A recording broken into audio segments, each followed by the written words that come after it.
ಜೋಗಳೆ ಹರೇ ಶ್ರೀನಿವಾಸ ಸಾಶ ನಮಸ್ಕಾರಗಳೇ. ನಮಸ್ಕಾರಗಳು.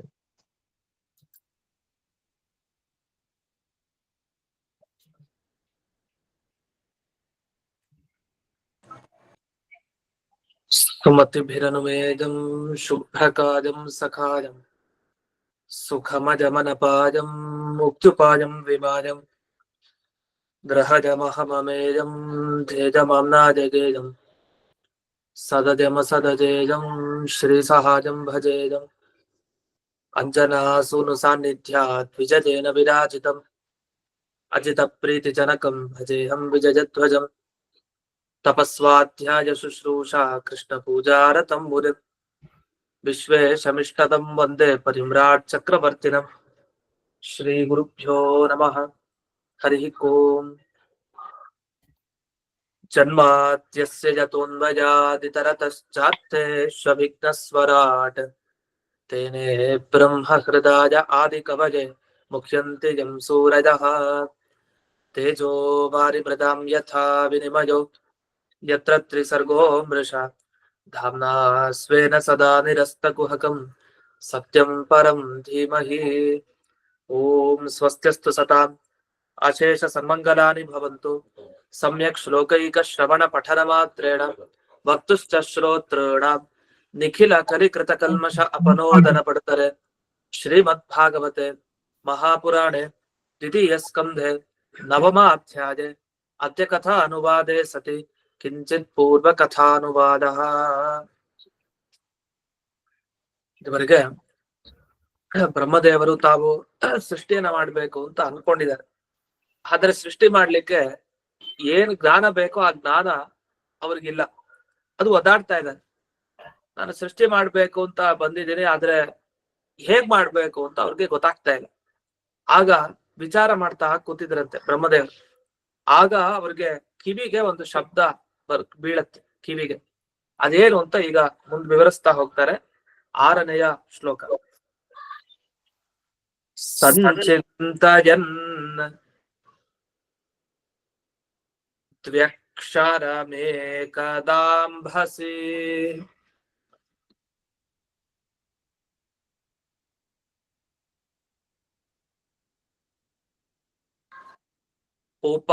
ಉಪಾಶೃಣೋತ್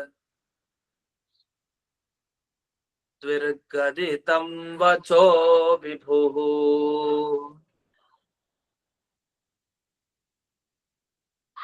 ಸ್ಪರ್ಶೇಷು ಯತ್ ಷೋಡಶಂ ಏಕವಿಂಶಂ ನಿಷ್ಕಿಂಚನಾನಾಂ ನೃಪಯತ್ಥನಂ ವಿದುಃ.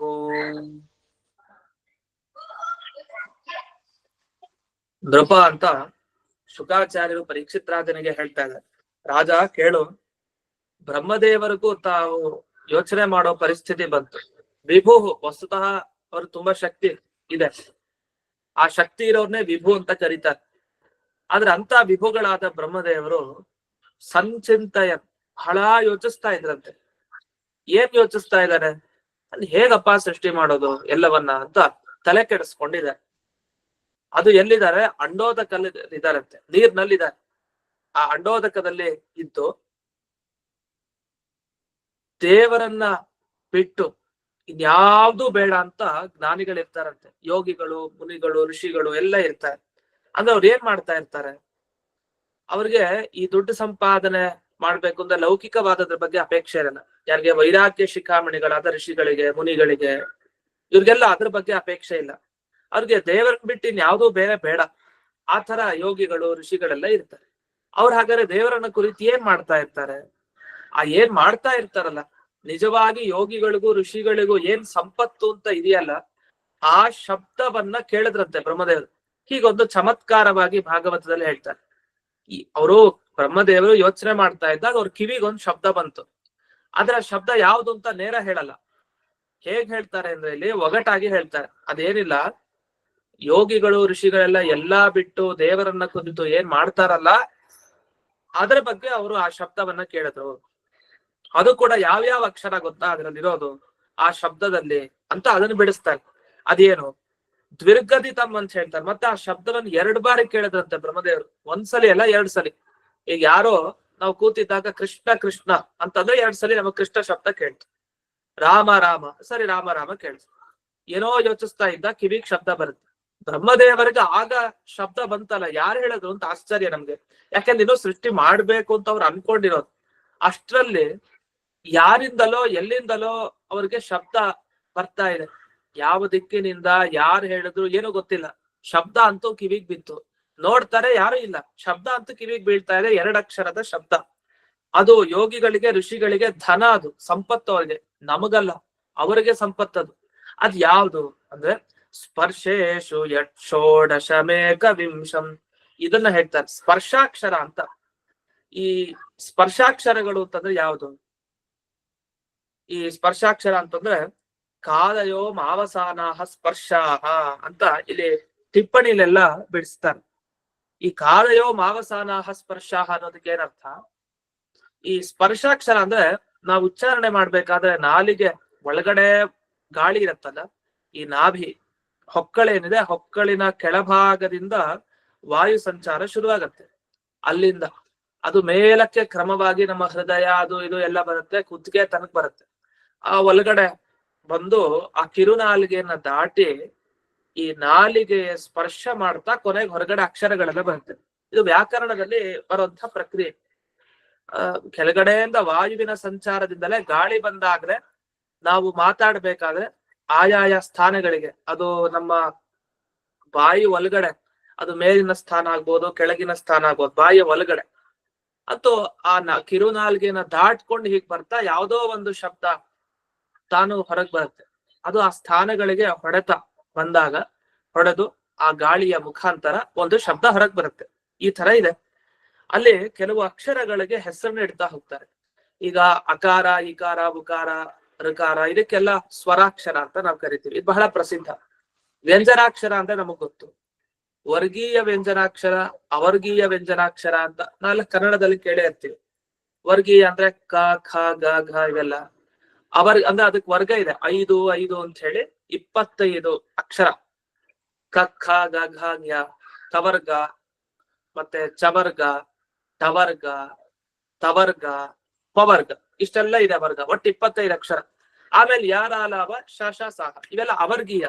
ಅದಕ್ಕೆ ಈ ತರದ ವರ್ಗ ಇಲ್ಲ, ಗುಂಪು ಮಾಡಿಲ್ಲ, ಒಟ್ಟಿಗೆ ಹೇಳ್ಬಿಡಿದ್ದಾರೆ. ಅಲ್ಲೂ ನಾವು ಗುಂಪು ಮಾಡ್ತೀವಿ. ಹೇಗೆ? ಯಾರ, ಲಾಭ, ಶ, ಸಾಹ ಅಂತ ಮಾಡ್ಕೊಳ್ತೀವಿ. ವಸ್ತುತ ಅದಕ್ಕೆ ಗುಂಪಿಲ್ಲ. ಈ ತರ ಅಂತೂ ಅವರ್ಗೀಯ ವ್ಯಂಜನ, ವರ್ಗೀಯ ವ್ಯಂಜನ ಅಂತೆಲ್ಲ ಈ ವಿಭಾಗ ಇದೆ. ಅದರಲ್ಲಿ ಕೆಲವು ಅಕ್ಷರಗಳಿಗೆ ಸ್ಪರ್ಶಾಕ್ಷರ ಅಂತ ಕರೀತಾರೆ. ಯಾಕೆಂದ್ರೆ ಅದಕ್ಕೆ ಒಂದು ಆ ಅಕ್ಷರಗಳು ಹೊರಗ್ ಬರ್ಲಿಕ್ಕೆ ಒಂದು ಪ್ರಯತ್ನ ಬೇಕು. ಆ ಪ್ರಯತ್ನಕ್ಕೆ ಸ್ಪೃಷ್ಟ ಪ್ರಯತ್ನ ಅಂತ ಹೇಳ್ತಾರೆ. ಅಂದ್ರೆ ನಾಲಿಗೆ ಸ್ಪರ್ಶ ಆಗಿ ಆ ಅಕ್ಷರಗಳು ಹೊರಗ್ ಬರುತ್ತೆ. ಪ್ರತಿಯೊಂದು ಕ, ಖ, ಗ, ಘ ಅಂತಾಗೆಲ್ಲ ಆ ಗಾಳಿ ಕೆಳಗಡೆ ಇದ್ದದ್ದು ಹೊರಗೆ ಹೀಗೆ ಬಂದು ಆ ನಾಲಿಗೆಗೆ ಸ್ಪರ್ಶ ಆಗಿ ಮಿಕ್ಕಿದ ಭಾಗಗಳಿಗೆ ಸ್ಪರ್ಶ ಆಗಿ, ಕೆಲವು ಸಲ ಹಲ್ಲು ಆಗ್ಬಹುದು, ಹಲ್ಲಿನ ಮೇಲ್ಭಾಗ, ಕೆಳಭಾಗ, ನಾಲಿಗೆಯ ತುದಿ ಭಾಗ, ಕೊನೆ ಭಾಗ, ಕಿರುನಾಲಿಗೆಯ ಭಾಗ, ಹೀಗೆ ಮತ್ತೆ ಕಂಠ ಭಾಗ, ಘ, ಘ, ಹ ಅಂತೆಲ್ಲ ಹೇಳ್ಬೇಕಾದ್ರೆ, ವಿಸರ್ಗ ಹೇಳ್ಬೇಕಾದ್ರೆ ಈ ಒಂದೊಂದಕ್ಕೂ ಬೇರೆ ಬೇರೆ ಸ್ಥಾನ ಇದೆ, ಅನೇಕ ಸ್ಥಾನ. ಅಂತೂ ಅಕ್ಷರ ಅಂತೂ ಹೊರಗೆ ಬರುತ್ತೆ ಸ್ಪರ್ಶ ಮಾಡಿ. ಅಂತ ಸ್ಪರ್ಶಾಕ್ಷರಗಳು ಅಂತ ಕೆಲವನ್ನ ಪರಿಗಣನೆ ಮಾಡಿದ್ದಾರೆ. ಅದಕ್ಕೆ ಜಾಸ್ತಿ ಸ್ಪರ್ಶ ಬೇಕಾಗತ್ತೆ.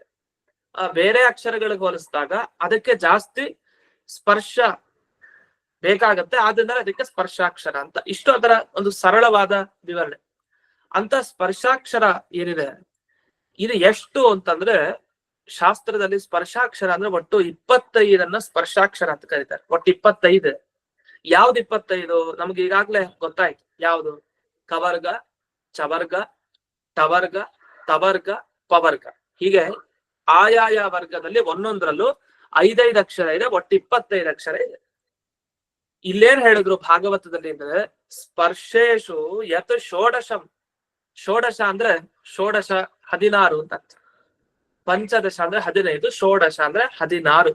ಹಾಗಾದ್ರೆ ಸ್ಪರ್ಶಾಕ್ಷರಗಳಲ್ಲಿ ಅಂದ್ರೆ 25 ಅಕ್ಷರಗಳಲ್ಲಿ 16ನೇ ಅಕ್ಷರ ಏನಿದೆಯಲ್ಲ ಅದನ್ನ ತಗೊಳ್ಳಿ. ಮೊದಲು 16ನೇ ಅಕ್ಷರ ತಗೊಳ್ಳಿ.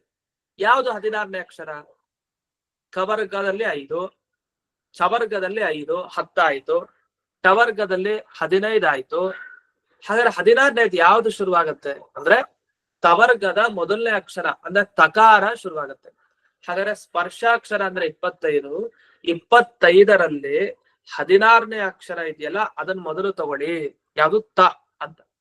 ಸರಿ, ಅದಾದ್ಮೇಲೆ 21ನೇ ಅಕ್ಷರ ತಗೊಳ್ಳಿ ಅಂತ ಹೇಳಿ. 21ನೇದು ಯಾವುದು ಅಂತ 21ನೇದು ನಮಗ್ ಗೊತ್ತಾಗತ್ತೆ, ಯಾಕೆಂದ್ರೆ 5, 10, 15, 20 ಅಂದ್ರೆ ಎಲ್ಲಿವರೆಗೂ ಮುಗೀತು? ತವರ್ಗ ಮುಗೀತು, ಟವರ್ಗ ಮುಗೀತು, ಚವರ್ಗ, ಕವರ್ಗ, 4 ವರ್ಗ ಮುಗೀತು. ಇನ್ಯಾವ ವರ್ಗ ಬರುತ್ತೆ ನಮ್ಗೆ? ಪವರ್ಗ ಬರುತ್ತೆ.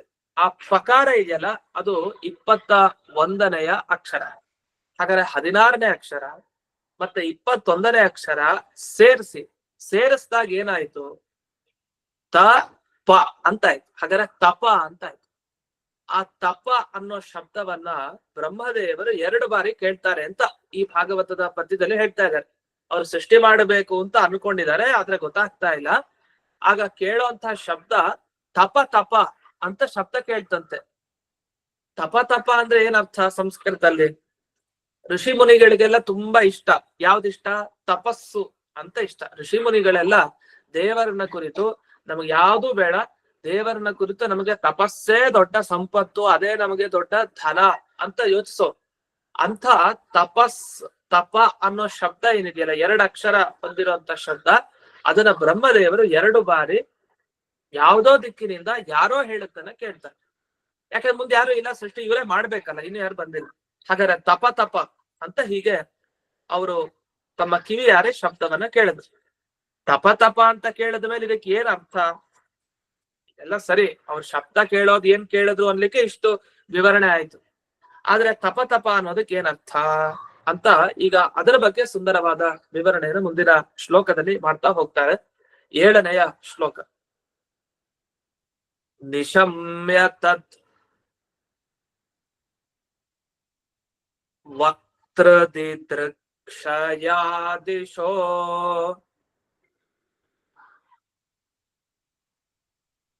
ವಿಲೋಕ್ಯ ತತ್ರಾನ್ಯತ್ ಅಪಶ್ಯಮಾನಃ.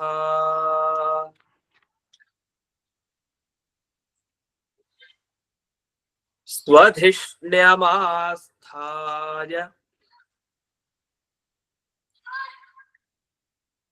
ವಿಮೃಶ್ಯ ತದ್ಧಿತಂ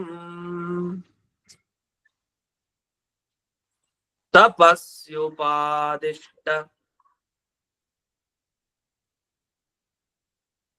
ಇವಾದಧೇ ಮನಃ.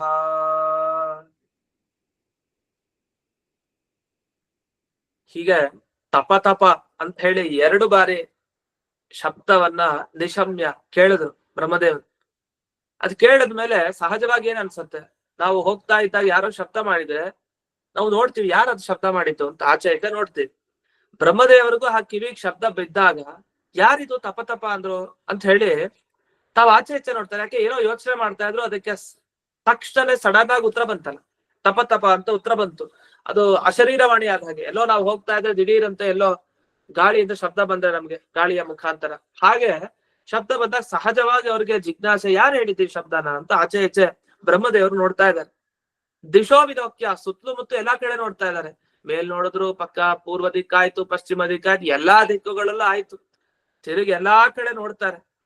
ನೋಡಿದ್ರೆ ಯಾರಿದ್ ಹೇಳ್ದವ್ರು ಕಾಣಿಸ್ತಾನೆ ಇಲ್ವಲ್ಲ, ಯಾರಿದನ್ನ ಹೇಳಿದ್ದು? ನಾನು ಅವ್ರು ನೋಡ್ಬೇಕು. ತದ್ ವಕ್ತ್ರ ದಿದೃಕ್ಷ, ಆ ವಕ್ತೃ ಯಾರು ವಕ್ತ ಹೇಳಿದ್ನೋ ಅವನು ನೋಡ್ಬೇಕು ಅಂತ ಇವರಿಗೆ ತುಂಬಾ ಹಂಬಲ ಇದೆ. 10 ದಿಕ್ಕುಗಳನ್ನು ನೋಡ್ತಾರೆ, ಮೇಲೆ ಕೆಳಗಡೆನೂ ಕೂಡ ನೋಡ್ಬಿಟ್ರು, ಎಲ್ಲಾ ದಿಕ್ಕುಗಳನ್ನು ನೋಡಾಯ್ತು. ಅಪಶ್ಯಮಾನಃ ಅಂದ್ರೆ ತಮ್ಮನ್ ಬಿಟ್ಟು ಇನ್ಯಾರು ಕಾಣ್ತಾನೆ ಇಲ್ಲ.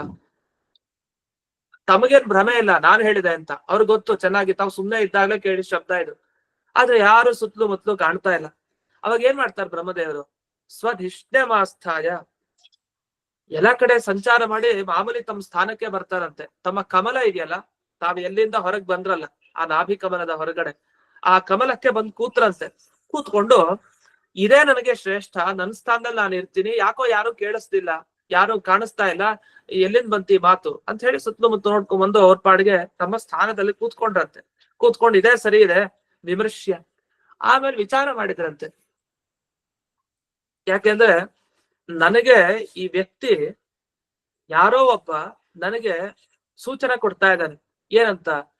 ನೀನು ಸೃಷ್ಟಿಯನ್ನ ಮಾಡ್ಬೇಕು ಅಂತ ಆದ್ರೆ ಇನ್ನೂ ನಿನಗೆ ಆ ಶಕ್ತಿ ಪೂರ್ಣ ಬಂದಿಲ್ಲ. ಬಂದಿಲ್ಲ ಅಂದ್ರೆ ಅರ್ಥ ಏನು? ಅವ್ರಿಗೆ ಸೃಷ್ಟಿ ಮಾಡೋದು ಹೇಗೆ ಅಂತ ಗೊತ್ತಾಗ್ತಾ ಇಲ್ಲ. ಇನ್ನೂ ಅದಕ್ಕೆ ಬೇಕಾದ ಜ್ಞಾನ ಲೋಪ ಇದೆ. ಆ ಜ್ಞಾನ ಇನ್ನೂ ಸಿಕ್ಕಿಲ್ಲ. ಯಾಕಂದ್ರೆ ಸಮಗ್ರ ಜಗತ್ತನ್ನ ಸೃಷ್ಟಿ ಮಾಡ್ಬೇಕು ಅಂದ್ರೆ ಸಾಮಾನ್ಯದ ಕೆಲಸ ಅಲ್ಲ. ಅದಕ್ಕೆ ಎಷ್ಟು ತಯಾರಿಕೆ ಮಾಡ್ಕೊಂಡಿರ್ಬೇಕು, ಎಷ್ಟು ತಿಳುವಳಿಕೆ ಇರ್ಬೇಕು. ಅಂಥ ಜ್ಞಾನ ಅದು ನೀನು ಇನ್ನೂ ಪೂರ್ಣ ಪಡೆದಿಲ್ಲ. ಯಾಕೆ ಅಂದ್ರೆ ನೀನು ಸರಿಯಾಗಿ ತಪಸ್ ಮಾಡಿಲ್ಲ. ಅದನ್ನ ನೀವು ತಪಸ್ ಮಾಡು, ತಪಸ್ ಮಾಡು ಅಂತ 2 ಬಾರಿ ತಪ ಅನ್ನೋ ಶಬ್ದ ಇದು ಸಂಸ್ಕೃತದಲ್ಲಿ ತಪಸ್ಸನ್ನ ಮಾಡು ಅಂತ ಆಜ್ಞೆಯನ್ನ ಮಾಡ್ಲಿಕ್ಕೆ ತಪಸ್ ಮಾಡು ಅಂತ 2 ಬಾರಿ ಒತ್ತು ಕೊಟ್ಟು ಹೇಳದ್ ಕೂಡ್ಲೆ ಅವ್ರ ಮನಸ್ಸಿಗೆ ಬಂತು, ನಾನು ತಪಸ್ಸನ್ನು ಮಾಡ್ಬೇಕು ಅಂತ ಅವರು ನಿರ್ಣಯಕ್ಕೆ ಬಂದ್ರು. ಆದ್ರೆ ಆ ವ್ಯಕ್ತಿ ಮಾತ್ರ ಕಾಣ್ಲಿಲ್ಲ. ತಾವೇ ತಮ್ಮ ಸ್ಥಾನಕ್ಕೆ ಬಂದು ಕೂತ್ಕೊಂಡು, ನನಗೇನೋ ಸೂಚನೆ ಸಿಕ್ತು, ನಾನಿನ್ನು ತಪಸ್ ಮಾಡ್ಬೇಕು ಅಂತ ಹೀಗೆ ಮನಸ್ಸಿಗೆ ಬ್ರಹ್ಮದೇವರು ತಂದುಕೊಂಡ್ರು ಅಂತ ಇಷ್ಟನ್ನ ಇಲ್ಲಿ ತಿಳಿಸಿದ್ರು. ಅದನ್ನ ಯಾದುಪತ್ಯದಲ್ಲಿ ವಿವರಣೆ ಮಾಡ್ತಾ ಹೋಗ್ತಾರೆ. ಅಹಂ ಮತ್ ಜನಕೇನ. ಹಾಗಾದ್ರೆ ಯಾರು ಬೇರೆಯವ್ರು ಹೇಳಿದ್ದಲ್ಲ, ಇದು ನನ್ನ ತಂದೆನೇ ಹೇಳಿದ್ದು ಅಂತ ಬ್ರಹ್ಮದೇವರು ಯೋಚಿಸ್ತಾರಂತೆ. ನನ್ನ ತಂದೆ ಪ್ರಪಂಚ ನಿರ್ಮಾಣ ಮಾಡ್ಲಿಕ್ಕೆ ಉಪಾಯ ಏನೂ ಇಲ್ಲಪ್ಪ, ನೀ ತಪಸ್ ಮಾಡಿದ್ರೆ ನೀ ಪ್ರಪಂಚ ನಿರ್ಮಾಣ ಮಾಡ್ಲಿಕ್ಕೆ ನಿನ್ ಕೈಲಿ ಆಗಲ್ಲ, ಮೊದಲು ಆ ತಪಸ್ಸನ್ನ ಮಾಡು ಅಂತ ನನಗೆ ನನ್ನ ತಂದೆನೇ ಆಜ್ಞೆ ಮಾಡಿರೋದಿದು. ಅವ್ನ್ ಕಾಣ್ತಾ ಇಲ್ಲ ನನ್ನ ತಂದೆ, ಆದ್ರೆ ನಾನು ಯಾರಿಂದ ಹೊರಗ್ ಬಂದನೋ ಅವನೇ ಇದನ್ನ ಅಪ್ಪಣೆ ಮಾಡಿರೋದು. ಹಾಗಾಗಿ ನಾನು ತಪಸ್ಸನ್ನ ಮಾಡ್ತೀನಿ ಅಂತ ಮನಸಾರೆ ತಾವು ಆ ತಪಸ್ಸನ್ನ ಮಾಡೋದ್ರಲ್ಲಿ ನಿಂತಿದ್ದಾರೆ. ಯಾರೋ ಬ್ರಹ್ಮದೇವರು. ಅದು ಅವ್ರು ಎಲ್ಲೆಲ್ಲಿ ಹೋದ್ರು ಅಂತ ಹೇಳ್ತಾರೆ. ಕಮಲ ಕರ್ಣಿಕಾ ಲಕ್ಷಣಂ ಕಮಲ ನಾಳ ನಾಡೀ. ಆ ಕಮಲದ ದಳ ಇತ್ತಲ್ಲ, ಆ ಕಮಲದ ನಾಳ ಅನಂತರ ನಾಳದ ಒಳಗಡೆ ಎಲ್ಲ ಹೋದ್ರಂತೆ. ಒಳಗಡೆ ಹೋಗಿ ಎಷ್ಟೆಷ್ಟ್ ಕಡೆ ಸುತ್ತಾಡಿದ್ರು ಅಂದ್ರೆ ಆ ಕಮಲದ ಒಳಗಡೆ ಅಷ್ಟು ಈಗ ಮನುಷ್ಯನ ನರನಾಡಿಗಳಲ್ಲಿ ಇರೋ ವಿಷಯ ಎಲ್ಲ ಗೊತ್ತಾಗತ್ತೆ ಅವ್ರಿಗೆ. ಹಾಗೆ ಹೇಳ್ತಾರೆ ಇವಾಗೆಲ್ಲ ಈ ಭವಿಷ್ಯ ಜ್ಯೋತಿಷ್ಯ ಎಲ್ಲ ಹೇಳ್ತಾರೆ. ಹಾಗೆ ಎಷ್ಟು ಚೆನ್ನಾಗಿ ಹೇಳ್ತಾರೆ ಕೆಲವರು. ಎಷ್ಟು ಅಂದ್ರೆ ಅವ್ನು ಏನೂ ಬಿಡಲ್ಲ ಅವನ ಬಗ್ಗೆ, ಅಷ್ಟ್ ಚೆನ್ನಾಗಿ ಹೇಳ್ತಾರೆ ಅಂತ. ಆತರ ಬ್ರಹ್ಮದೇವರು ತಾವು ಯಾವ ಕಮಲದಿಂದ ಹೊರಗ್ ಬಂದ್ರು ಆ ಕಮಲದಲ್ಲಿ ಎಷ್ಟು ಹುಡುಕಾಡಿದ್ರು ಅಂದ್ರೆ ಒಂದ್ ಸಣ್ಣ ಸಂಧಿನೂ ಹುಡುಕಾಡಿದ್ದಾರೆ. ಯಾರಿದ್ ಪುಣ್ಯಾತ್ಮರು ನನಗೆ ಹೇಳಿದ್ದು ವಿಷಯ ತಪ ಅಂತ ಯಾರು ಹೇಳಿದ್ದು ಅಂತ ಪೂರ್ತಿ ಹುಡುಕಾಡಿದ್ದಾರೆ. ಆದ್ರೆ ತತ್ರ ಅದೃಷ್ಟ ಎಲ್ಲೂ ಕಾಣ್ಲಿಲ್ಲ. ಮತ್ತೆ ತಮ್ಮ ಸ್ಥಾನಕ್ಕೆ ಬಂದು ಕೂತ್ಕೊಂಡ್ರು ಅಷ್ಟೇ. ಕೂತ್ಕೊಂಡು ಆಮೇಲೆ ತಮಗ್ ಹಿತ ಇದೆ, ನಾನ್ ತಪಸ್ಸನ್ನ ಮಾಡ್ಬೇಕು ಅಂತ ಹೀಗೆ ಅನ್ಕೊಂಡ್ರು. ಅದು ಉಪಾದಿಷ್ಟ ಇವ ಅಂತ ಹೇಳ್ತಾರೆ. ಅಂದ್ರೆ ಯಾರೋ ಪ್ರತ್ಯಕ್ಷವಾಗಿ ಬಂದು ನೋಡ್ರಿ ಕೆಲಸ ಮಾಡ್ಬೇಕಿದನ್ನ ಅಂತ ಅಪ್ಪಣೆ ಮಾಡಿರೋ ತರ ಅವ್ರಿಗೆ ಕಿವಿಗೆ ಜೋರಾಗಿ 2 ಶಬ್ದಗಳು ಬಿದ್ದಿದೆ. ಅದಾದ್ಮೇಲೆ ಶುಕಮುನಿಗಳು ವರ್ಣನೆ ಮಾಡ್ತಾರೆ. ಎಷ್ಟು ವರ್ಷಗಳ ಕಾಲ ಬ್ರಹ್ಮದೇವರು ಸೃಷ್ಟಿ ಮಾಡೋದಕ್ಕಿಂತ ಮುಂಚೆ ತಪಸ್ ಮಾಡಿದ್ರು ಅಂತ. ಅಂದ್ರೆ ಒಂದು ಪದಾರ್ಥ ಜಗತ್ತಿನಲ್ಲಿ ಬರ್ಬೇಕು ಅಂದ್ರೆ, ಸೃಷ್ಟಿ ಆಗ್ಬೇಕು ಅಂದ್ರೆ ಎಂಥ ತಪಸ್ಸು ಹಿಂದೆ ನಡೆದಿರ್ಬೇಕು. ಇಡೀ ಜಗತ್ತು ಸೃಷ್ಟಿಯಾಗಿದ್ ಸುಮ್ನೆ ಏನೋ ಹೀಗ ಅನ್ಕೊಂಡ್ರು ಏನೋ ಸೃಷ್ಟಿ ಆಗ್ಬಿಡ್ತು, ಹಾಗಲ್ಲ. ಚತುರ್ಮುಖ ಬ್ರಹ್ಮದೇವರ ಕೈಲಿ ದೇವರು ಸೃಷ್ಟಿ ಮಾಡಿಸ್ಬೇಕಾದ್ರೆ ಅವ್ರಿಗೆ ತಪಸ್ ಮಾಡು ಅಂತ ಮೊದಲು ಆಜ್ಞೆ ಮಾಡಿದ್ದಾನೆ ದೇವ್ರು. ಅದಕ್ಕೆ ಅವರು ತಪಸ್ ಮಾಡ್ಲಿಕ್ಕೆ ಶುರು ಮಾಡಿದ್ರು. ಅದೆಲ್ಲ ಮಾಡಿ ಆದ್ಮೇಲೆ ಎಷ್ಟೋ ದಿನ ಅಲ್ಲ, ಎಷ್ಟೋ ವರ್ಷಾನ್ಗಟ್ಲೆ ಅಂದ್ರೆ ಹೇಳ್ತಾರೆ. ಆ ವರ್ಷಗಳು ಕೇಳಿದ್ರೆ ಗಾಬರಿ ಆಗತ್ತೆ. ಅಷ್ಟು ಮಾಡಿದ ಮೇಲೆ ಅವರು ತಪಸ್ಸನ್ನ ಆಮೇಲೆ ಸೃಷ್ಟಿಗೆ ತೊಡಗಿದ್ರು ಅಂತ. ಇಷ್ಟು ಅದನ್ನ ಈಗ ಮುಂದಿನ ಶ್ಲೋಕದಲ್ಲಿ ನಾವು ಗಮನಿಸ್ಬೋದು. 8ನೇಯ ಶ್ಲೋಕ. ದಿವ್ಯಂ ಸಹಸ್ರಾಬ್ದಂ ಅಮೋಘ ದರ್ಶನೋ ಜಿತಾನಿಲಾತ್ಮ ವಿಜಿತೋ ಭಯೇಂದ್ರಿಯಃ ಅತಪ್ಯ ತಸ್ಮಾತ್ ಅಖಿಲ ಲೋಕತಾಪನಂ ತಪಸ್ತಪಿಯಾನ್ ತಪತಾಂ ಸಮಾಹಿತಃ.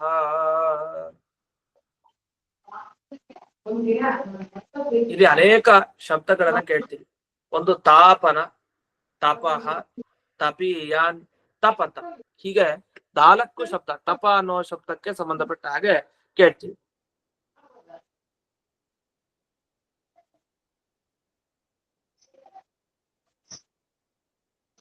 ಹೀಗೆ 4 ಶಬ್ದಗಳನ್ನ ಲೋಕ ತಾಪನ, ತಪಃ, ತಪೀಯಾನ್, ತಪತ ಈ ತರ ಶಬ್ದಗಳನ್ನ ಇಲ್ಲಿ ಭಾಗವತದಲ್ಲಿ ಕೇಳ್ತೀವಿ.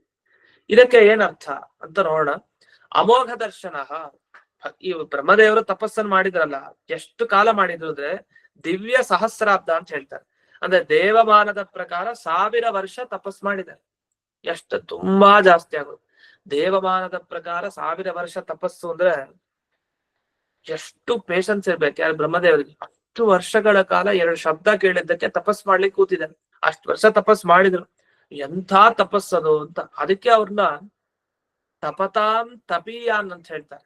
ಇದುವರೆಗೂ ಯಾವ ಋಷಿ ಮುನಿಗಳು ತಪಸ್ಸನ್ನ ಮಾಡ್ತಾ ಇದ್ದಾರೆ ಅವರೆಲ್ಲರಿಗಿಂತ ಮೊಟ್ಟ ಮೊದಲು ಸಾಲ್ನಲ್ಲಿ ಫಸ್ಟ್ ನಿಲ್ಲೋರಂದ್ರೆ ಯಾರೋದು ಬ್ರಹ್ಮದೇವ್ರೆ. ಅಷ್ಟು ವರ್ಷ ತಪಸ್ ಮಾಡ್ಲಿಕ್ಕೆ ಸಾಧ್ಯನಾ? ಅಷ್ಟು ಮಾಡಿದಾರಂತೆ ಬ್ರಹ್ಮದೇವರು. ಅದಕ್ಕೆ ಅವರು ತಪತಾಂ ತಪೀಯಾನ್. ಯಾರ್ಯಾರು ತಪಸ್ ಮಾಡುವಂತ ರುದ್ರದೇವರಿದ್ದಾರೆ, ಇಂದ್ರದೇವರಿದ್ದಾರೆ, ಎಲ್ಲರಿಗಿಂತಲೂ ತಪೀಯಾನ್ ಬಹಳ ಶ್ರೇಷ್ಠರು ಇವರು, ಶ್ರೇಷ್ಠ ತಪಸ್ವಿ. ಯಾಕಂದ್ರೆ ತಪಸ್ ಮಾಡೋದಂದ್ರೆ ಸುಮ್ಮನೆ ಅಲ್ಲ. ದಿವ್ಯ ವರ್ಷ ಸಹಸ್ರ ಕಾಲ ದೇವತಾಮಾನದಿಂದ 1000 ವರ್ಷ ಕಾಲ ಇಂದ್ರಿಯಗಳನ್ನ ಒಂದೇ ತರ ಇಟ್ಕೊಂಡಿರೋದು. 1 ನಿಮಿಷ ನಮಗೆ ಇಂದ್ರಿಯಗಳನ್ನ ಸರಿಯಾಗಿ ಇಟ್ಕೊಳ್ಳಿಕ್ಕಾಗಲ್ಲ. ಧ್ಯಾನದಲ್ಲಿ ಒಂದೇ ಕಡೆ ನಿಗ್ರಹ ಮಾಡಿ, ಅದು ಒಳ ಇಂದ್ರಿಯ ಹೊರಗಿಂದ್ರಿಯ, ಬಾಹ್ಯ ಇಂದ್ರಿಯ ಅಂತರಿಂದ್ರಿಯ ಎರಡನ್ನು ವಿಜಿತ ಗೆದ್ದವರು, ವಿಜಿತ ಉಭಯ ಇಂದ್ರಿಯ ಅಂತ ಅವರಿಗೆ ಕರೀತಾರೆ. ಬ್ರಹ್ಮದೇವರ ಹೆಸರಿದು. 2 ತರಹದ ಇಂದ್ರಿಯಗಳನ್ನ, ಹೊರಮುಖ ಇಂದ್ರಿಯ, ಒಳಮುಖ ಇಂದ್ರಿಯ ಏನಿದೆ ಅದರ ಮನಸ್ಸಾಗ್ಬೋದು, ಹೊರಗಿನ ಕಣ್ಣು ಕಿವಿ ಇತ್ಯಾದಿ ಇಂದ್ರಿಯಗಳಾಗ್ಬೋದು, ಎಲ್ಲ ಇಂದ್ರಿಯಗಳನ್ನ ಗೆದ್ದವರು. ಅಷ್ಟೇ ಅಲ್ಲ, ಶ್ವಾಸವನ್ನ ಗೆದ್ದು ಬಿಟ್ಟಿದ್ದಾರೆ. ಉಸಿರಾಟ ಅದನ್ನ ಗೆದ್ದಾಗಿದೆ ಅವರು. ಜಿತ ಅನಿಲಾತ್ಮ, ಅನಿಲನನ್ನು ಗೆದ್ದಿದ್ದಾರೆ. ಅಮೋಘ ದರ್ಶನ, ಹಾಗೆ ಸಾರ್ಥಕವಾದ ಜ್ಞಾನ, ವ್ಯರ್ಥ ಅಲ್ಲ, ಒಳ್ಳೆ ಜ್ಞಾನ ಮತ್ತೆ ಉಸಿರಾಟವನ್ನು ಗೆದ್ದಿದ್ದಾರೆ. ಹೊರಗಿನ ಒಳಗಿನ 2 ಇಂದ್ರಿಯಗಳನ್ನ ಚೆನ್ನಾಗಿ ನಿಗ್ರಹ ಮಾಡಿಕೊಂಡು ತಪಸ್ ಮಾಡ್ತಾ ಒಂದೇ ಕಡೆ ಮನಸ್ಸನ್ನ ಇಟ್ಟು ತಾವು ತಪಸ್ಸನ್ನ ಮಾಡಿದ್ದಾರೆ. ಅದು ಅತಪ್ಯತ ಅಂತ ಹೇಳ್ತಾರೆ. ತಪಸ್ಸನ್ನ ಮಾಡಿದ್ರು ಅಂತ. ಯಾರನ್ ಕುರಿತು ತಪಸ್ ಮಾಡಿದ್ರು? ತಪೋ ಅತಪ್ಯತ, ತಪೋ ಅತಪ್ಯತ ಸತಪಸ್ತತ್ವ ಅಂತ ಹೇಳೆಲ್ಲ ಈ ಉಪನಿಷತ್ತುಗಳಲ್ಲೂ ಕೂಡ ಕೇಳ್ತೀವಿ ಈ ಎಲ್ಲ ಭಾಗಗಳನ್ನ. ಸತಪೋ ತಪ್ಯತ ಸತಪಸ್ತತ್ವ ಅಂತ ತೈತರಿಯೋಪನಿಷತ್ತನ್ನೆಲ್ಲ ನಾವು ಮಾತನ್ನ ಕೇಳ್ತೀವಿ. ಇದನ್ನ ತಪೋ ಅತಪ್ಯತ ಅಂದ್ರೆ ಬಹಳ ಚರ್ಚೆಗೆ ವಿಷಯ ಇದು ಶಾಸ್ತ್ರದಲ್ಲಿ. 2 ಬಾರಿ ತಪಸ್ಸನ್ನು ಮಾಡೋದು ಅದೇನದು? ತಪಃ ಅತಪ್ಯತ. ಅತಪ್ಯತ ಅಂದ್ರೆ ತಪಸ್ ಮಾಡೋದು ಅಂತ ಅರ್ಥ. ಮತ್ತೆ ತಪಃ ಅತಪ್ಯತ ಮತ್ತೆ ತಪಃ ಅನ್ನೋ ಶಬ್ದ ಯಾಕೆ ಹಾಕಿದ್ದಾರೆ ಅಂದ್ರೆ ಅದು ತಪಃ ಅನ್ನೋ ಶಬ್ದಕ್ಕೆ ತಪಸ್ಸು ಅಂತ ಅರ್ಥ ಅಲ್ಲ. ಒಂದು ತಪಃ ಅನ್ನೋ ಶಬ್ದಕ್ಕೆ ತಪಃ ಅಂದ್ರೆ ಪರಮಾತ್ಮ ಅಂತ ಅರ್ಥ, ದೇವರು. ತಪಃ ಅಂತ ಯಾಕೆ ದೇವರಿಗೆ ಹೆಸರು ಅಂದ್ರೆ ಜ್ಞಾನಮಯನಾದವನಿಗೆ ತಪ ಅಂತ ಕರೀತಾರೆ. ಹಾಗಾದ್ರೆ ತಪಃ ಅಂದ್ರೆ ಜ್ಞಾನಮಯನಾದ, ಅಂದ್ರೆ ಜ್ಞಾನವೇ ಶರೀರ ಯಾರಿಗೋ ಅಂಥ ದೇವರಿಗೆ ತಪಃ ಅಂತ ಕರೀತಾರೆ. ಹಾಗಾದ್ರೆ ದೇವರನ್ನ ಕುರಿತು ಅತಪ್ಯತ, ತಪಃ ಅಂದ್ರೆ ದೇವರನ್ನ ಕುರಿತು, ಅತಪ್ಯತ ತಪಸ್ಸನ್ನ ಮಾಡಿದ್ದಾರೆ ಬ್ರಹ್ಮದೇವರು ಅಂತ ಅರ್ಥ. ಹೀಗೆ ತಾವು ಇಡೀ ಜಗತ್ತನ್ನ ತಾಪನ ಪ್ರಕಾಶ ಪಡಿಸ್ಬೇಕು ಅಂತಿದ್ದವರು ಆ ಪ್ರಕಾಶ ರೂಪನಾದ ಪರಮಾತ್ಮನನ್ನ ಕುರಿತು ತಪಸ್ ಮಾಡಿದ್ರು ಅಂತ. ತಾಪನ ಅಂದ್ರೆ ಪ್ರಕಾಶ ಪಡಿಸೋದು. ಯಾರನ್ನ ಪ್ರಕಾಶ ಪಡಿಸ್ಬೇಕು ಅಂದ್ರೆ ಜಗತ್ತಿನಲ್ಲಿ ಮುಂದೆ ಜೀವರನ್ನಾಗ್ಲಿ ಜಡ ಪದಾರ್ಥವನ್ನಾಗ್ಲಿ ಇಡೀ ಸಮಗ್ರ ಜಗತ್ತನ್ನ ಸೃಷ್ಟಿ ಮಾಡಿ ಎಲ್ಲ ಕಡೆ ಅದನ್ನ ತೋರಿಸ್ಬೇಕಾಗಿದೆ ಎಲ್ಲರಿಗೂ ಪರಸ್ಪರವಾಗಿ. ಅದಕ್ಕೋಸ್ಕರ ಯಾರನ್ನ ಹಿಡಿಬೇಕು? ಪ್ರಕಾಶವನ್ನೇ ಹಿಡಿಬೇಕು, ಬೆಳಕನ್ನೇ. ಆ ಬೆಳಕಿನ ರೂಪದಲ್ಲಿದ್ದವನು ಯಾರು? ದೇವರು. ಆ ಬೆಳಕಿನ ರೂಪದಲ್ಲಿದ್ದ ಆ ದೇವರನ್ನ ಕುರಿತು ಅವರು ತಪಸ್ಸನ್ನ 1000 ವರ್ಷಗಳ ಕಾಲ ಇಷ್ಟೆಲ್ಲ ಇಂದ್ರಿಯ ನಿಗ್ರಹವನ್ನ ಮಾಡ್ತಾ ತಾವು ಮಾಡಿದ್ದಾರೆ ಅಂತ. ಇಷ್ಟು ಇದರ ಸರಳವಾದ ಅರ್ಥ. ಇದರಲ್ಲಿ ಕೆಲವು ಪ್ರಶ್ನೆಗಳನ್ನ ಮಾಡ್ಕೊಳ್ತಾರೆ ಈ ಟಿಪ್ಪಣಿಗಳಲ್ಲಿ. ಯಾಕೆಂದ್ರೆ ಭಾಗವತ ತಾತ್ಪರ್ಯದಲ್ಲಿ ಇದಕ್ಕೆ ಬಹಳ ವಿವರಣೆಯನ್ನ ಮಾಡಿದ್ದಾರೆ. ಮೊದಲನೇದಾಗಿ ಮಧ್ವಾಚಾರ್ಯರು ಭಾಗವತದಲ್ಲಿ ಬಂದ ತಪಃ ಅತಪ್ಯತ, ತಪಃ ಅನ್ನೋ ಶಬ್ದಕ್ಕೆ ಅರ್ಥ ಬಿಡಿಸಿದ್ದಾರೆ. ತಪಃ ಅಂದ್ರೆ ಬ್ರಹ್ಮ ಅಂತ ಹೇಳಿದ್ದಾರೆ. ಅಲ್ಲ, ತಪಸ್ಸು ಅನ್ನೋ ಶಬ್ದಕ್ಕೆ ಬ್ರಹ್ಮ ಅಂತ ಎಲ್ಲ ಅರ್ಥ ಸಿಕ್ತು ಮಧ್ವಾಚಾರ್ಯರಿಗೆ ಅಂತ? ಸಹಜವಾಗಿ ಏನೋ ಒಂದು ಎಲ್ಲಾ ಶಬ್ದ ದೇವರನ್ನ ಹೇಳುತ್ತೆ ಅಂತ ಹೇಳಿ ತಪ ಅನ್ನೋ ಶಬ್ದ ದೇವರನ್ನ ಹೇಳ್ತಾ ಇದೆ, ಅದರಿಂದ ದೇವರನ್ನ ತಪಸ್ ಮಾಡಿದ ಬ್ರಹ್ಮದೇವ ಅಂತ ಹೀಗೆ ಹೇಳ್ಬಿಡೋದ ಅಂದ್ರೆ ಅದಕ್ಕೆ ವೇದ ಮಂತ್ರ ಪ್ರಮಾಣ ಇದೆ. ತಪಃ ಅನ್ನೋ ಶಬ್ದ ದೇವರನ್ನ ಹೇಳ್ತಾ ಇದೆ ಅಂತ ಅದಕ್ಕೆ ವೇದ ಮಂತ್ರನೇ ಪ್ರಮಾಣ. ಅದ್ ಎಲ್ಲಿದೆ ಅಂದ್ರೆ ನಾವು ದಿವಸ ಸಂಧ್ಯಾ ವಂದನೆಯ ಆ ಮಂತ್ರವನ್ನ ನಾವು ದಿವಸ ಹೇಳ್ಕೊಳ್ತೀವಿ. ಅಘಮರ್ಷಣ ಮಂತ್ರ ಅಂತ ಬಹಳ ಪ್ರಸಿದ್ಧ. ನಮ್ಮ ಪಾಪ ಶುದ್ಧಿಗಾಗಿ ಅಂದ್ರೆ ಪಾಪಗಳನ್ನ ಹೋಗಲಾಡಿಸ್ಕೊಂಡು ನಾವು ಶುದ್ಧರಾಗ್ಲಿಕ್ಕೆ ಪಾಪದ ಶೋಧನೆಗೋಸ್ಕರ ನಾವೇನು ಅಘಮರ್ಷಣ ಮಂತ್ರವನ್ನ ಪಠಿಸ್ತೀವಿ ಆ ಮಂತ್ರ. ಈ ಮಂತ್ರ ಎಷ್ಟು ಪ್ರಸಿದ್ಧ ಅಂದ್ರೆ ಆ ಮಂತ್ರವನ್ನು ಸರಿಯಾಗಿ ನಾವು ಪಾರಾಯಣ ಮಾಡ್ಬೇಕು. ತುಂಬಾ ಚೆನ್ನಾಗಿರೋ ಮಂತ್ರ, ಅದ್ರ ಬಗ್ಗೆ ತುಂಬಾ ಕಡೆ ವಿಚಾರ ಬರುತ್ತೆ ಶಾಸ್ತ್ರದಲ್ಲಿ. ಅದು ಉಪನಿಷತ್ ಆಗ್ಬೋದು, ಈ ಕಡೆ ಭಾಗವತ ಆಗ್ಬೋದು, ಟಿಪ್ಪಣಿಲಾಗ್ಬೋದು. ಆ ಮಂತ್ರ ಸಾಮಾನ್ಯವಾಗಿ ಉದಾಹರಿಸ್ತಾನೆ ಇರ್ತಾರೆ ಯಾವಾಗ್ಲೂ ಕೂಡ. ಅದ್ರ ಬಗ್ಗೆ ತುಂಬಾ ಚರ್ಚೆಗಳು ನಡೀತಾನೆ ಇರುತ್ತೆ. ಅಂತ ಒಂದು ಅಪೂರ್ವವಾದ ಮಂತ್ರ. ಆ ಮಂತ್ರಕ್ಕೆ ಅರ್ಥನೂ ತಿಳ್ಕೊಳ್ಬೇಕು ನಾವು ವಸ್ತುತಃ. ಅಂತ ಮಂತ್ರದ ಅರ್ಥ ಅದು. ಆ ಮಂತ್ರ ಯಾವುದು? ಆ ಮಂತ್ರದಲ್ಲಿ ಈ ಮಾತು ಬಂದಿದೆ, ತಪಸೋಧ್ಯಾಜಾಯತ ಇತಿ ಶ್ರುತೆ ಅಂತ ಮಧ್ವಾಚಾರ್ಯ ಶ್ರುತಿಯನ್ನ ಉಲ್ಲೇಖ ಮಾಡ್ತಾರೆ. ತಪಸೋ ಅಧ್ಯಜಾಯತ. ತಪಸೋಧ್ಯಜಾಯತ ಯಾವ್ದದು? ಅದು ನಾವು ದಿವಸ ಮಾಡೋಂಥ ಮಂತ್ರ ಯಾವುದು? ಪಠನ ಮಾಡೋ ಮಂತ್ರ ರತಂಚ ಸತ್ಯಂಚಾಭೀಧ ತಪಸೋಧ್ಯಾಜಾಯತ. ಈ ಮಂತ್ರ, ಈ ಮಂತ್ರವನ್ನು ನಾವು ಹೇಳ್ಕೊಳ್ತಾನೆ ಇರ್ತೀವಿ. ರತಂಚ ಸತ್ಯಂಚ ಅಭೀಧ ತಪಸೋಧ್ಯಾಜಾಯತ. ಈ ಮಂತ್ರ, ಈ ಮಂತ್ರದ ಅರ್ಥ ಏನು ಅಂತ ನಾವು ತಿಳ್ಕೊಂಡಾಗ ಅದು ಗೊತ್ತಾಗತ್ತೆ. ಈ ಮಂತ್ರದ ಅರ್ಥವನ್ನು ಸರಳವಾಗಿ ಇಲ್ಲೂ ಕೂಡ ವಿವರಣೆಯನ್ನ ಮಾಡಿದ್ದಾರೆ. ಇದನ್ನ ಈ ಯಾದುಪತ್ಯ ಟಿಪ್ಪಣಿ ಮತ್ತೆ ವಿಜಯಧ್ವಜ ತೀರ್ಥರ ಟಿಪ್ಪಣಿ ಎರಡನ್ನು ಗಮನಿಸ್ಕೊಂಡಾಗ ನಮಗ್ ಸಿಗತ್ತೆ. ಅದರಲ್ಲಿ ಯಾದುಪತ್ಯ ಟಿಪ್ಪಣಿಯಲ್ಲಿ ಇದರ ವಿವರಣೆಯನ್ನ ಮಾಡಿದ್ದಾರೆ. ಅಲ್ಲಿ ವಿವರಣೆ ಏನ್ ಮಾಡಿದ್ರು? ಋತಂಚ ಸತ್ಯಂಚ ಅಭಿಧಾತ್. ಅಭಿಧ ಅನ್ನೋ ಶಬ್ದಕ್ಕೆ ಅಭಿತ ಸುತ್ತಲೂ ಎಲ್ಲಾ ಕಡೆ ಯುದ್ಧ ಚೆನ್ನಾಗಿ ಹೊಳಿತಾ ಇರೋನು ಅಭಿಧ ಅಂತ ಕರೀತಾರೆ. ಅಂದ್ರೆ ದೇವರು ಎಲ್ಲಾ ಕಡೆ ಪ್ರಕಾಶ ರೂಪನಾಗಿ ಎಲ್ಲ ಕಡೆ ಹರಡಿಕೊಂಡಿರೋ ಆ ದೇವರು, ಆ ಪರಮಾತ್ಮ ತಾನು ಋತಂಚ ಸತ್ಯಂಚ ಅಜಾಯತ. ಅವರಿಂದ ಏನ್ ಸೃಷ್ಟಿ ಆಯ್ತು ಆ ದೇವರಿಂದ ಅಂದ್ರೆ, ಋತ ಅಂದ್ರೆ ಈ ಕರ್ಮ ಏನೇನಿದೆ ಅಂದ್ರೆ ನಾವು ಮಾಡುವಂತಹ ಪ್ರತಿ ಕರ್ಮ ಅಂದ್ರೆ ಅನುಷ್ಠಾನ ಏನಿದೆ, ಯಜ್ಞ ಯಾಗಾದಿ ಅನುಷ್ಠಾನ, ಕರ್ಮಾಚರಣೆ, ಕರ್ಮ ಮಾರ್ಗ ಅಂತ ಏನ್ ಹೇಳ್ತೀವಲ್ಲ, ಆ ಪ್ರತಿಯೊಂದು ಕರ್ಮ ಆಗ್ಲಿ ಅಥವಾ ಸತ್ಯ, ಋತಂಚ ಸತ್ಯಂ. ಸತ್ಯಂ ಅಂದ್ರೆ ಸತ್ಯ ಅಂತ ಅನ್ನಿಸ್ಕೊಳ್ಳೋ ಈ ಜಗತ್ತಾಗ್ಲಿ ಅದೆಲ್ಲ ಅಧ್ಯಜಾಯತ, ಹೊರಗೆ ಬಂತು, ಸೃಷ್ಟಿಗೆ ಬಂತು ಅಂತ. ಅಂದ್ರೆ ದೇವರೇ ಸೃಷ್ಟಿ ಕರ್ತ. ಅದು ಯಾವ್ದಿಂದ ಬಂದಿದ್ದು? ಎಲ್ಲಾ ಕಡೆ ಪ್ರಕಾಶ ರೂಪನಾಗಿರುವಂತಹ ಪರಮಾತ್ಮನಿಂದ ಇಡೀ ಜಗತ್ತಿನ ಇಡೀ ಕರ್ಮದ ಸೃಷ್ಟಿ ಆಯ್ತು ಅಂತ. ಅದು ಋತಂ ಅಂದ್ರೆ ಇನ್ನೊಂದು ನಮಗೆ ಜ್ಞಾನಕ್ಕೆ ಸಾಧನವಾದ ಜಗತ್ತು, ನಾವು ಮಾಡುವಂತಹ ಕರ್ಮಗಳಿಗೆ ಕಾರಣವಾದ ಜಗತ್ತು. ಯಾಕೆ ಇಲ್ಲಿ ಜಗತ್ತಿಗೆ ಬರ್ದೇ ಕರ್ಮ ಹೇಗ್ ಮಾಡ್ಲಿಕ್ಕೆ ಸಾಧ್ಯ? ಎಲ್ಲ ದೃಷ್ಟಿಯಲ್ಲಿ ಇಂತಹ ಜಗತ್ತಿನ ಸೃಷ್ಟಿಗೆ ಕಾರಣನಾಗಿದ್ದಾನೆ ಅಂತ ಒಂದು ಮಂತ್ರ. ಅಲ್ಲೇನ್ ಮಾಡಿದ್ದಾರೆ? ಋತಂಚ ಸತ್ಯಂಚ ಅಭಿಧಾತ್ ತಪಸೋ ಅಧ್ಯಜಾಯತ. ತಪಸ್ಸಿನಿಂದ ಇವೆಲ್ಲ ಹುಟ್ಟಿದೆ ಜಗತ್ತು ಅಂತ. ತಪಸ್ಸಿನಿಂದ ಜಗತ್ತು ಹುಟ್ಟೋದು ಏನರ್ಥ? ತಪಸ್ಸನ್ನೋ ಶಬ್ದಕ್ಕೆ ದೇವರು ಅಂತ ಅರ್ಥ. ಆ ದೇವರಿಂದ ಇಡೀ ಜಗತ್ತಿನ ಸೃಷ್ಟಿಯಾಗಿದೆ ಅಂತ ಅರ್ಥ. ಹಾಗಾಗಿ ತಪಸ್ಸು ಅಂದ್ರೆ ಅಲ್ಲಿ ಯಾರು? ಅದು ಪರಮಾತ್ಮ ಅಂತ ಅರ್ಥ ಅಂತ ಈ ವಿಷಯದಲ್ಲಿ ಮಧ್ವಾಚಾರ್ಯರು ಅದಕ್ಕೆ ಪ್ರಮಾಣ ಕೊಟ್ಟಿರೋದು. ಇನ್ನು ಮುಂದೆನೂ ಕೂಡ ಈ ಶಬ್ದಗಳ ಬಗ್ಗೆ ವಿಚಾರವನ್ನ ಮಾಡ್ತಾರೆ. ಅದೇನು ಅಂತ ನಾಳೆ ದಿವಸ ಮತ್ತೆ ನೋಡೋಣ ಅಂತ ಹೇಳ್ತಾ ಇಂದಿನ ಪಾಠವನ್ನ ಅಸ್ಮದ್ ಗುರುವಂತರ್ಗತ ವ್ಯಾಸತೀರ್ಥ ಗುರುವಂತರ್ಗತ ಭಾರತೀಯ ರಮಣ ಮುಖ್ಯ ಪ್ರಾಣಾಂತರ್ಗತ ಶ್ರೀಮನ್ ಮೂಲ ಗೋಪಾಲಕೃಷ್ಣನಿಗೆ ಅರ್ಪಣೆಯನ್ನು ಮಾಡ್ತೇನೆ. ಶ್ರೀಕೃಷ್ಣ ಅರ್ಪಣಮಸ್ತು. ಧನ್ಯವಾದ ಗುರುಗಳೇ. ನಮಸ್ಕಾರ.